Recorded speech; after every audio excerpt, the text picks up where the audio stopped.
പരിശുദ്ധ പരമ ദിവ്യ കാരുണ്യത്തിന് എന്നേരവും ആരാധനയും സ്തുതിയും പുകഴ്ചയും ഉണ്ടായിരിക്കട്ടെ. പരിശുദ്ധ പരമ ദിവ്യ കാരുണ്യത്തിന് എന്നേരവും ആരാധനയും സ്തുതിയും പുകഴ്ചയും ഉണ്ടായിരിക്കട്ടെ. പരിശുദ്ധ പരമ ദിവ്യ കാരുണ്യത്തിന് എന്നേരവും ആരാധനയും സ്തുതിയും പുകഴ്ചയും ഉണ്ടായിരിക്കട്ടെ. ഞാൻ നല്ല ഇടയനാണ് എന്നുള്ളതാണ് ഈശോയുടെ പ്രസ്താവന. അത് ഒരു സംശയമില്ലാതെ പറഞ്ഞുകൊണ്ടിരിക്കും, ഞാൻ നല്ല ഇടയനാണ്. ആടുകളൊക്കെ എത്ര ഓടിപ്പോയിട്ടുണ്ടെങ്കിലും, എങ്ങനത്തെ ആടുകളാണെങ്കിലും എല്ലാ ആടുകളെയും ഞാൻ കൂട്ടിപ്പിടിക്കും. അത് ആരാണെന്ന്, ഈ തൊഴുത്തിൽപ്പെടാത്ത ആടുകളും എനിക്കുണ്ടെന്നൊക്കെയാണ് വചനം പറയണേ. ഇന്നത്തെ ഒന്നാമത്തെ വായനയിൽ നമ്മൾ വായിച്ചതുപോലെ അവിടെ നിന്ന് അവരെ വചനം പ്രഘോഷിച്ചുകൊണ്ടിരിക്കുമ്പോൾ മുൻപ് നമ്മുടെ മേൽ എന്നതുപോലെ തന്നെ അവരുടെ മേലും പരിശുദ്ധാത്മാവ് വന്നു. അത് കർത്താവിൻ്റെ വാഗ്ദാനമായിരുന്നു. യോഹന്നാൻ ജലം കൊണ്ട് സ്നാനം നൽകി, നിങ്ങളാവട്ടെ പരിശുദ്ധാത്മാവിനാൽ സ്നാനമേൽക്കും. ഇതേ കൃപ കൊണ്ട് എല്ലാവരെയും നിറക്കാനായിട്ട് ആഗ്രഹിക്കുന്ന കർത്താവ്, എല്ലാവരെയും തന്നിലേക്ക് ചേർത്ത് പിടിക്കാൻ, അത് എങ്ങനെയുള്ളവരായിക്കോട്ടെ, എല്ലാവർക്കും ഹൃദയമുള്ള ഒരു നല്ലിടയൻ്റെ ഹൃദയം. ആ ഒരു കുഞ്ഞാടിൻ്റെ കഥ നമ്മൾ കേട്ടിട്ടുണ്ടാവുമല്ലോ. മുടന്തുള്ളൊരു ആട്ടിൻകുട്ടിയെ കൂടെ കൂട്ടാനോ കളിക്കാൻ കൂട്ടാനോ ആരും ഉണ്ടായിരുന്നില്ല. അവൻ്റെ കൂട്ടുകാരവരെ മാറ്റി നിർത്തുമായിരുന്നു. യഹൂദ പാരമ്പര്യവും നിയമങ്ങളും അനുസരിച്ച് മുടന്തുള്ള ആട്ടിൻകുട്ടി പാപത്തിൻ്റെ ഫലമാണ്. അവനോ അവൻ്റെ മാതാപിതാക്കളോ ചെയ്ത പാപങ്ങളുടെ ഫലമാണ് ഓരോ മക്കൾക്കും ലഭിക്കുന്ന കുറവുകളെന്ന് വിശ്വസിച്ചിരുന്ന ഒരു പാരമ്പര്യത്തിൽ മുടന്തുള്ളൊരു ആട്ടിൻകുട്ടി അംഗീകരിക്കാൻ പറ്റാത്ത ഒരു തെറ്റായിരുന്നു അവർക്ക്. അതുകൊണ്ട് തന്നെ സ്വന്തം കൂട്ടുകാർ ആട്ടിൻകുഞ്ഞുങ്ങൾ അവനെ മാറ്റി നിർത്തിയിരുന്നു.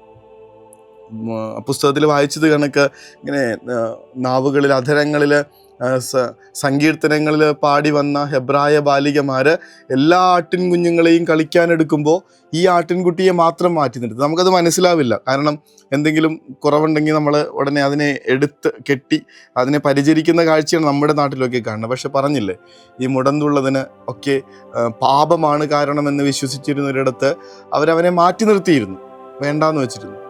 അങ്ങനെ മനുഷ്യർക്ക് തന്നെ വേണ്ടെന്നുള്ള തിരിച്ചറിവ് കിട്ടിയതോടുകൂടെ പിന്നെ കുഞ്ഞാടിന് ഒരേ ഒരു കാര്യം ചെയ്യാനുള്ളൂ, ദൈവത്തിന് തന്നെ ബലിയർപ്പിക്കണം. തന്നെ ബലിയർപ്പിക്കാനായി ജെറുസലേം ദേവാലയത്തിൻ്റെ ബലിപീഠത്തിൻ്റെ അടുത്തെത്തുമ്പോൾ അവിടെ ബലിയർപ്പിക്കാനായി കൊണ്ടുവരുന്ന ഓരോ സാധനങ്ങളെയും സൂക്ഷ്മതയോടുകൂടെ പരിശോധിക്കാൻ യഹൂദ പുരോഹിതന്മാർ നിൽക്കുന്നുണ്ട്. പുഴുക്കുത്തേറ്റ ഫലങ്ങളെ, പച്ചക്കറികളെ ഒന്നും ദൈവത്തിന് വേണ്ട, നല്ലത് മാത്രം, ഏറ്റവും നല്ലത്, വാടാത്തതിനെ, ഏറ്റവും ഫ്രഷ് ആയിട്ടുള്ളതിനെ മാത്രം ദൈവത്തിന് കൊടുക്കുക എന്നുള്ളൊരു ശാഠ്യം, ഒരു ആത്മീയ ശാഠ്യമുണ്ടായിരുന്നൊരു ഒരു കാലം. അതുപോലെ തന്നെ മൃഗങ്ങളാണെങ്കിൽ ഊനമറ്റ കുഞ്ഞാടായിരിക്കണം, ഇങ്ങനെ രോഗമില്ലാത്ത മൃഗങ്ങളായിരിക്കണം. ഇതൊക്കെ നോക്കി വരുമ്പോൾ കുഞ്ഞാടിന് മുടന്തുണ്ട്, അവനെ മാറ്റി നിർത്താണ്. നിന്നെ ദൈവത്തിന് വേണ്ട, നിന്നെ ബലിയായിട്ട് അർപ്പിക്കാൻ പറ്റില്ല. ആ സമയം അതിൻ്റെ ഉള്ളിൽ വരുന്നൊരു സങ്കടമുണ്ട്. മനുഷ്യനും വേണ്ട, ദൈവത്തിനും വേണ്ട തന്നെ എന്ന് പറഞ്ഞുള്ള വലിയ സങ്കടത്തോടു കൂടെ അമ്മേ എന്ന് വിളിച്ച് ജെറുസലേം ദേവാലയത്തിൻ്റെ പടിയിറങ്ങി വരുന്ന ആ കുഞ്ഞാടിനെതിരെ വന്നത് ക്രിസ്തുവായിരുന്നല്ലോ.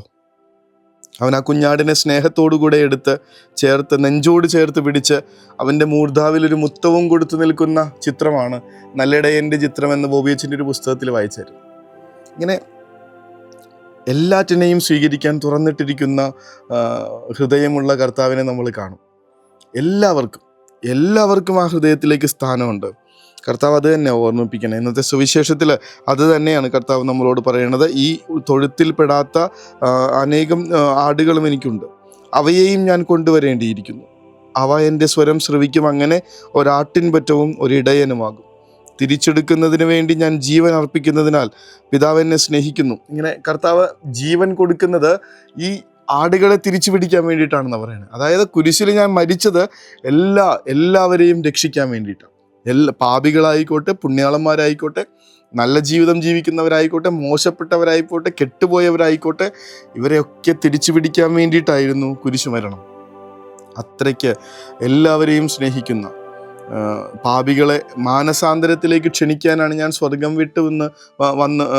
വിട്ട് വന്നതെന്ന് കർത്താവ് പറയുമ്പോൾ ആ വാക്കുകൾക്ക് എന്തൊരു ആഴമാണ്, സ്നേഹത്തിൻ്റെ അഴകാണ്. ശരിക്കും കർത്താവ് അങ്ങനെ ഒരാളെയും മാറ്റി നിർത്താതെ സ്നേഹിക്കുന്നൊരിടയൻ. അത് നമ്മളുടെ സാധ്യതയാണ്.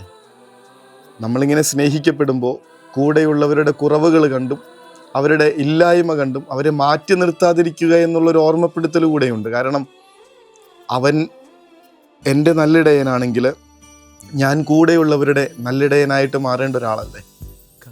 ചോദ്യം ഇത്തിരി ഷാർപ്പ് തന്നെയാണ്. ശരിക്കും പറ്റിയിട്ടുണ്ടോ? നല്ലതാണെങ്കിൽ, എൻ്റെ ഒരു സ്റ്റാറ്റസിന് ചേർന്ന് പോവുകയാണെങ്കിൽ, എൻ്റെ രീതിക്കനുസരിച്ച് നിൽക്കുകയാണെങ്കിലൊക്കെ മാത്രം കൂടെ കൂട്ടുന്ന കുറേ പേരുടെ നടുവിലല്ലേ നമ്മളുടെ ജീവിതം ഇപ്പോഴും? മാറ്റി നിർത്താനും മാത്രമുള്ള കാരണങ്ങളുള്ളവരെ പോലും ചേർത്ത് പിടിക്കുന്ന ഒരു നല്ലിടയൻ്റെ ഹൃദയം ഇനി എന്നാണ് നമുക്ക് സ്വന്തമാവും? കർത്താവേ, ഞങ്ങളെ ചേർത്ത് പിടിക്കുന്നതിന് ഞങ്ങൾ അങ്ങേക്ക് നന്ദി പറയുന്നതൊപ്പം പലരെയും ചേർത്ത് പിടിക്കാതെ വിട്ടുകളഞ്ഞതിനെ ഓർത്ത് മാപ്പപേക്ഷിച്ചുകൊണ്ട് അവിടുത്തെ സ്നേഹം എന്നിൽ നിറയാൻ, അവിടുത്തെ പോലെ നല്ലിടയനായി മാറാനുള്ള അനുഗ്രഹത്തിന് വേണ്ടി പ്രാർത്ഥിച്ചുകൊണ്ട് ആശീർവാദം ചെയ്യും.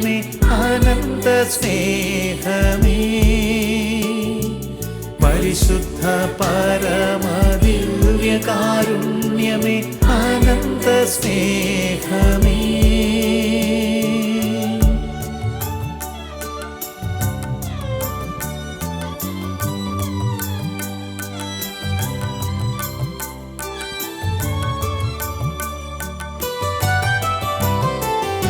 പരിശുദ്ധ പരമ ദിവ്യകാരുണ്യത്തിന് എന്നേരവും ആരാധനയും സ്തുതിയും പുകഴ്ചയും ഉണ്ടായിരിക്കട്ടെ.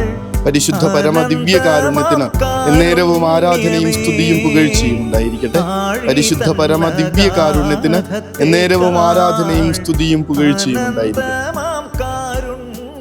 എടുത്തു പറയാൻ തക്ക നന്മകളൊന്നുമില്ലാതിരുന്നതിൻ്റെ പേരിൽ ഇതുവരെയും ഒരു മുത്തം കിട്ടാതെ പോയ എനിക്കിന്ന് സ്വസ്ഥമായിട്ടുറങ്ങാം. കാരണം എൻ്റെ മൂർധാവിൽ എൻ്റെ കുറവുകൾ അറിഞ്ഞിട്ടും സ്നേഹപൂർവം ചുംബിക്കാൻ എൻ്റെ കർത്താവുണ്ട്, നല്ലിടയനായ ദൈവമുണ്ട്. എല്ലാവർക്കും ശുഭരാത്രി നേരുന്നു. കരുണതൻ കയർ പിടിച്ച് നയിച്ചിടും സ്നേഹമേ, ദിവ്യകാരുണ്യ സ്നേഹമേ, പരിശുദ്ധ സ്നേഹമേ, പരിശുദ്ധ പരമദിവ്യകാരുണ്യമേ, അനന്ത സ്നേഹമേ, പരിശുദ്ധ പരമ